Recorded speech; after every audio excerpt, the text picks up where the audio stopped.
Hi friends! ఇది Rishikonda beach అండి.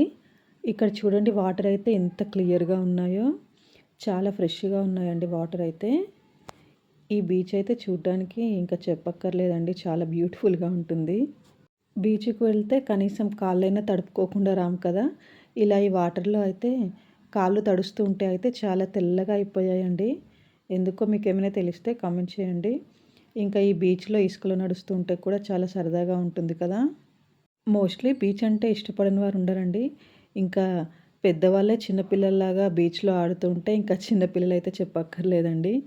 మనం ఆ బీచ్ దగ్గరలో నడుస్తూ ఉంటే అలలనేవి వచ్చి మన కాళ్ళని తాకుతూ ఉంటే ఆహా! సూపర్‌గా ఉంటుందండి. ఇలా అలల గురించి చెప్తూ ఉంటే నాకైతే ఒక సాంగ్ గుర్తొస్తుందండి.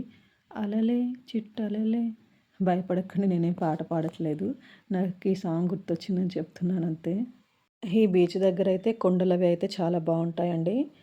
ఇంకా చాలామందయితే ఫుడ్ ఐటెమ్స్ అవి తీసుకొచ్చుకున్నారు. ఇంకా అక్కడ కూర్చొని తినడానికి కూడా చెట్లు అవన్నీ చాలా బావుంటాయండి. చిన్న రిసార్ట్ లాగా అనిపిస్తూ ఉంటుంది నాకైతే. ఇంకా అక్కడ కూర్చొని మనం ఫుడ్ ఐటెమ్స్ అవన్నీ ఎంజాయ్ చేయొచ్చు. సరదాగా అయితే బీచ్‌లో ఆడుకోవచ్చు. హ్యాపీగా డే అంతా స్పెండ్ చేయొచ్చండి. చాలా బావుంటుంది. ఇంకా ఫ్రెండ్స్, రిలేటివ్స్‌తో వెళ్తే అయితే చాలా బ్యూటిఫుల్ మెమోరీస్ ఉంటాయండి మనకి. ఈ ఋషికొండ బీచ్‌లో బోట్ రైడ్ కూడా ఉందండి. కానీ చాలా సేపు కూడా వెయిట్ చేయాలండి. చాలా క్రౌడ్ ఉంది అక్కడ. జాకెట్స్ అవి వేసుకొని ఇంకా చాలా టైం అయితే వెయిట్ చేయాలి. టికెట్ కూడా ఈచ్ 250 అన్నారు. నాకెందుకో కొంచెం ఎక్కువ అనిపించింది. మీరు వెళ్లారా ఋషికొండ బీచ్‌కి? వెళ్తే మీకు ఎలా అనిపించిందో కామెంట్ చేయండి.